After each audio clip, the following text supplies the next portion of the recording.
menyerang Belanda, Inggris, dan Jepang.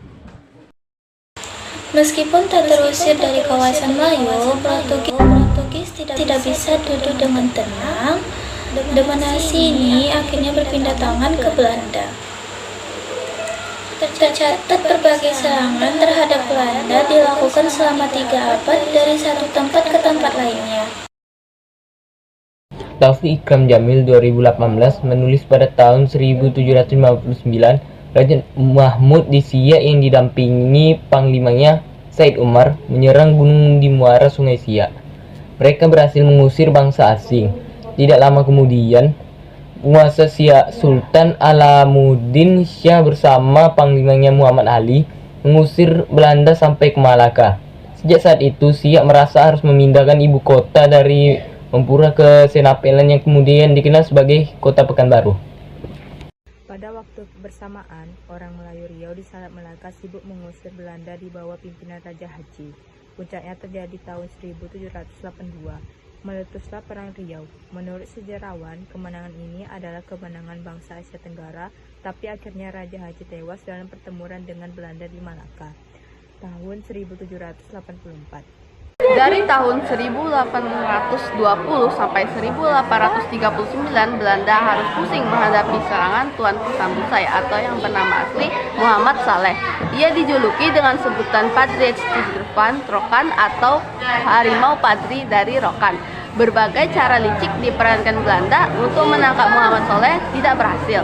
Tapi karena memikirkan akan banyak warga yang menjadi korban, Muhammad Saleh meninggalkan Riau menyeberangi Selat Malaka, kemudian menetap dan wafat di Negeri Sembilan atau yang biasa dikenal Malaysia. Tak sampai satu generasi kemudian, sekitar tahun 1820-an, pertempuran melawan Belanda digelorakan dari Retih Indragiri Hilir di bawah pimpinan Panglima Besar Sulong.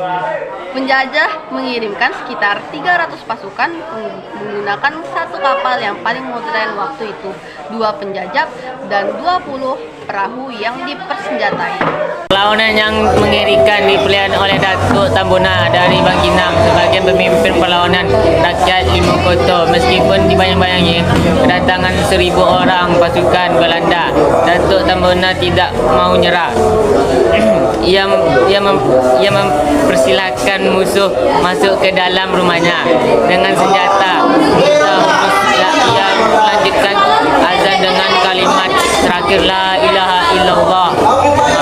Satu pasukan Belanda menaiki rumahnya, berlalu serangan dengan Datuk Tabano. Satu persatu pula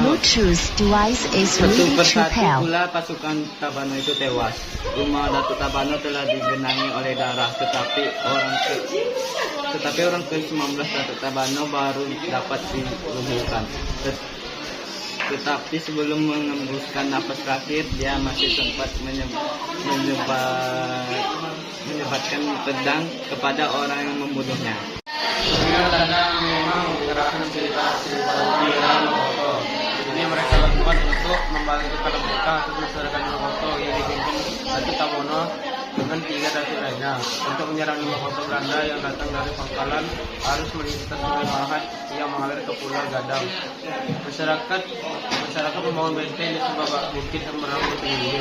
Bukit inilah Limokoto dibikin kayu dalam jumlah besar ke arah sungai yang melewati perkampungan. Suwardi MS pada tahun 1981 atau 1982 menulis setelah menguasai Limokoto, Belanda melewati Gunung Sahilin, Lipat Kain, dan Kuntu. Tetapi ketika perjalanan ini mereka mendapat perlawanan oleh masyarakat setempat yang menewaskan ratusan pihak penjajah. Lalu tercatat beberapa pertempuran di Lubu Amcabang, Tempurung, Bonai, dan Jambi beserta Manggis. Belanda baru dapat menguasai Kuantan pada tahun 1905. Di Rokan, Sultan Zainal Abidin berperang melawan Belanda pada tahun 1901 sampai dengan 1904. Ia menolak bekerja sama dengan Belanda. Lalu, dia meminta bantuan kepada Malaysia dan Turki. Sultan akhirnya ditangkap oleh Belanda di Pasir Pangarayan. Lalu dibuang ke Sukamiskin sebelum dipenjara di Madiun. Ia meninggal di wilayah penting yang ada di Jawa.